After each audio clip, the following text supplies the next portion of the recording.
आणि आता बातमी ती काँगोची किंवा डेमोक्रॅटिक रिपब्लिक ऑफ काँगो या देशाची। हा आफ्रिकन देश जितका मागासलेला तितकाच निसर्ग संपन्न, खनिज समृद्ध, तरी देशासमोर अनेक अडचणी आहेत।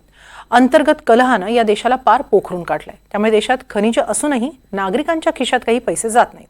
काय स्थिती आहे काँगोमध्ये, पाहूया एक रिपोर्ट। डेमोक्रॅटिक रिपब्लिक ऑफ काँगोच्या उत्तर किवू प्रांतातील हिरव्यागार डोंगरांनी वेढलेली ही पांढरी टेकडी। ही टेकडी म्हणजे देशातील एक खनिज संपन्न रुबाया खाण आहे। या खाणीतून हजारो हात आणि यंत्र मोठ्या प्रमाणात उत्खननासाठी रोजच राबत असतात। कोल्टन, मँगनीज यासारखी खनिज या खाणीतून काढण्यासाठी दिवसाचे कित्येक तास ते झटत असतात। पूर्व काँगोमध्ये गेल्या अनेक दशकांपासून अंतर्गत कलह सुरूच आहे, तो याच खाणींवरील नियंत्रणासाठी। सुमारे 100 सशस्त्र गट या खाणींसाठी झगडत आले। या संघर्षात आतापर्यंत 70 लाख नागरिक विस्थापित झाले, तर गेल्या वर्षभरात 1 लाख नागरिकांना त्यांचं राहतं घर सोडून सीमेपलीकडे जावं लागलंय। सध्या या खाणींवर M23 या सशस्त्र बंडखोर गटाचं नियंत्रण आहे। रुबाया खाण ही कोल्टन खनिजाच्या उत्पादनासाठी महत्त्वाची मानली जाते आणि याची आंतरराष्ट्रीय बाजारात मोठी मागणी आहे।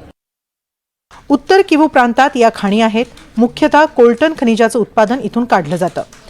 वर्षाला सुमारे 1000 मेट्रिक टन कोल्टन इथून निघतं। कोल्टनचा वापर इलेक्ट्रॉनिक उत्पादनांमध्ये केला जातो। सध्या बंडखोरांच्या नियंत्रणामुळे खाणीच्या उत्पन्नावर परिणाम होतोय।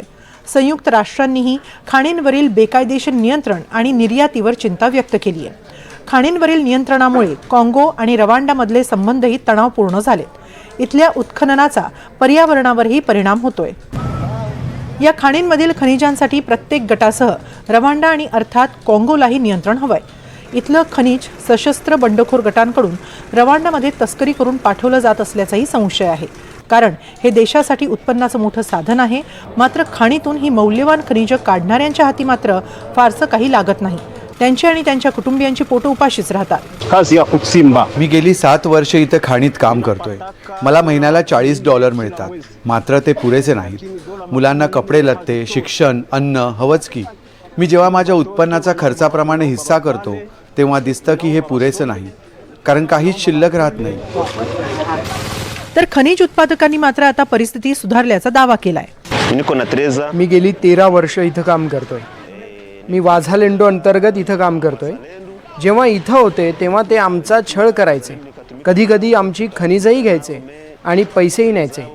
आता थोडी परिस्थिती सुधारली असं म्हणता येईल, कारण आता थोडे पैसे इथे मिळतात आणि मग ते खनिज नेतात। तर व्यापाऱ्यांचं मात्र आणखी वेगळं मत आहे। ही खनिजे आम्हाला अजिबात मदत करत नाहीत। का म्हणजे तुम्ही वापरत असलेल्या फोनसाठी आम्ही कोल्टन खणून काढतो, मात्र त्याचा आम्हाला अजिबात फायदा होत नाही। पूर्ण जग इथलं कोल्टन वापरतं, मात्र आमच्या हाती काय तर काहीच नाही। हे असं किती दिवस चालणार? अमेरिकेचंही या खाणींकडे लक्ष आहे। अलीकडेच अमेरिका आणि काँगोमध्ये या खाणींबाबत एक करार झालाय, त्यामुळे अमेरिकेला हे खनिज सहज उपलब्ध होऊ शकतं। अर्थात जगातील महासत्ता आणि देशांतर्गत सत्ता यांचं अर्थकारण, राजकारण सुरूच राहतं। मात्र इतकं महत्त्वाचं खनिज देऊनही सामान्य काँगो नागरिकांच्या वाट्याला मात्र फारसं काही मिळत नाही। हीच इथल्या लोकांची खंत वर्षानुवर्ष कायम आहे। Bureau report, NDTV Marathi.